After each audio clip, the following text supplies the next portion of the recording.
Baik, untuk perkembangan di Parlimen, kita bersama dengan wartawan Esrawani di Parlimen, Hasimi Muhammad. Silakan Hasimi, bawakan perkembangan yang ada. Baik, terima kasih Fahmi di luar studio yang mana hari ini persidangan memberikan fokus khususnya kepada isu berkaitan dengan kalimah Allah yang mana pada sesi pertanyaan-pertanyaan menteri soalan telah pun diajukan oleh Datuk Idris Ahmad dari Bagan Seraya meminta Perdana Menteri menyatakan adakah pihak kerajaan mendapat perkenan Majlis Raja-Raja dan berunding dengan Majlis Agama Islam Negeri-Negeri terlebih dahulu sebelum kerajaan secara diam-diam menarik balik rayuan dalam kes kalimah Allah yang begitu besar implikasinya. Dan menjawab pertanyaan tersebut, Perdana Menteri telah memaklumkan bahawa kerajaan berpendirian bahawa penggunaan kalimah Allah dalam penerbitan tidak boleh digunakan oleh orang bukan Islam di Semenanjung kecuali di Sabah dan Sarawak. Dan telah pun dijelaskan oleh Datuk Seri Anwar juga tindakan kerajaan menarik balik rayuan terhadap keputusan Mahkamah Tinggi dalam kes penggunaan kalimah Allah dalam penerbitan oleh penganut Kristian juga tidak bercanggah dengan keputusan Majlis Raja-Raja. Dan dijelaskan oleh Perdana Menteri juga bahawa keputusan Jemaah Kabinet pada 7 Februari lalu juga telah pun dipersembahkan kepada Yang di-Pertuan Agong yang mana dimaklumkan oleh Datuk Seri Anwar Ibrahim isu ketika ini adalah masalah wujud dari segi pentadbiran, arahan pentadbiran Kementerian Dalam Negeri pada 1986 yang mana dimaklumkan bercanggah dengan keputusan Majlis Raja-Raja.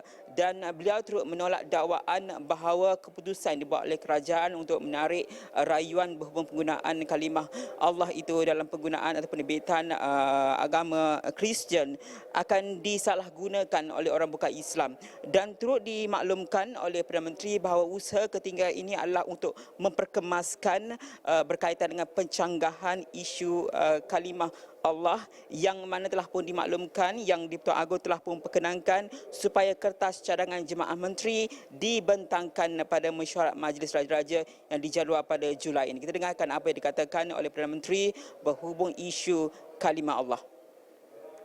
Dan Yang-Pertuan Agong memberi pandangan supaya semua keputusan harus terikat dengan keputusan Majlis Raja-Raja Melayu, iaitu Allah tidak boleh digunakan di Semenanjung dan kelonggaran diberi di Sabah dan Sarawak.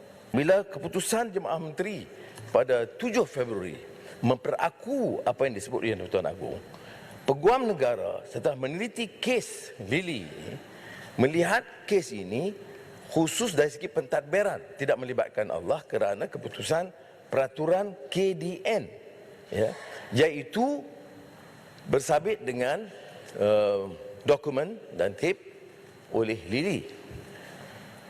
Untuk Sarawak, maka keputusan Peguam Negara ialah untuk tidak membuat rayuan kerana pada pendapat Peguam Negara yang diterangkan, keputusan beliau adalah selari dengan keputusan Raja-Raja Melayu. Baik.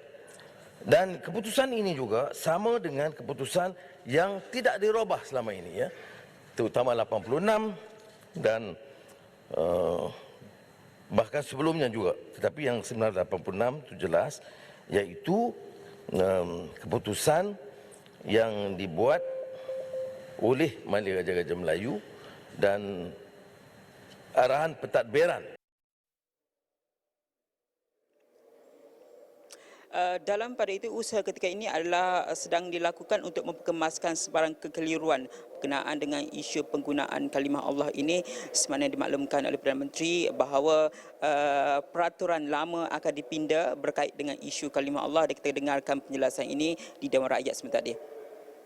Apa yang diarah oleh Jemaah Menteri sekarang ialah melihat keseluruhannya semua peraturan sama ada Akta Mesin Cetak, arahan KDN, keputusan-keputusan Jemaah yang Menteri yang lalu sekiranya menimbulkan kekeliruan.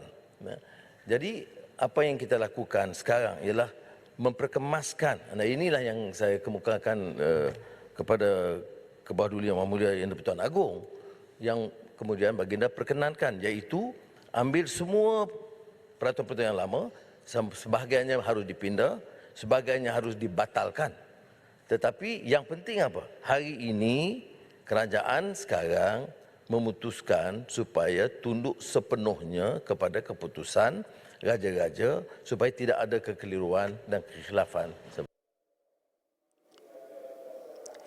Baik, itu yang kita bawakan untuk jam ini, kerana banyak lagi yang akan kita bawakan, khususnya melihat kepada sidang media daripada Kementerian Dalam Negeri dan juga Kementerian Kepenggunaan KPDN seperti tadi mengenai isu penjualan tiket Coldplay, akan kita bawakan di Astro Awani, dan juga sebentar lagi di Dewan Rakyat Kementerian Pengajian atau Pendidikan Malaysia KPM telah memaklumkan bahawa sesi persekolahan kalender akan bermula semula pada Januari 2026 seperti sebelum ini, yang mana telah dimaklumkan bahawa permintaan ramai pihak untuk memastikan bahawa sesi persekolahan bermula seperti sedia kala iaitu Januari telah pun ditunaikan dan akan bermula seperti biasa pada Januari 2026 ini, dan kita akan bawakan laporan tersebut di Astro Awan dan astroawan.com. Untuk jam ini kita kembali kepada Fahmi.